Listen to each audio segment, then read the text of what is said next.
Isang matagumpay na operasyon ang isinagawa ng Camarines Sur Maritime Police Station, katuwang ang Pasacao Municipal Police Station na nagresulta sa pagkakaaresto ng isang wanted person sa Sitio Upongol, Barangay Balogo, Pasacao, Camarines Sur.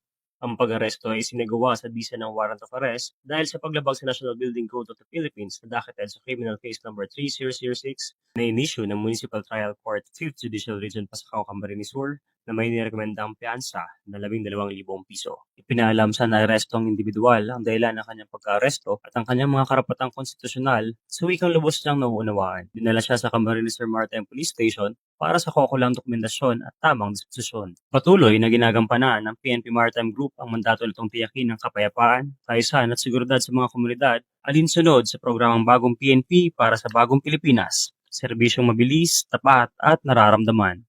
Mula dito sa Camarines Sur Maritime Police Station, ako si Police Staff Sergeant Joel Morino, alagad ng batas, tagataguyod ng Balitang Pulis.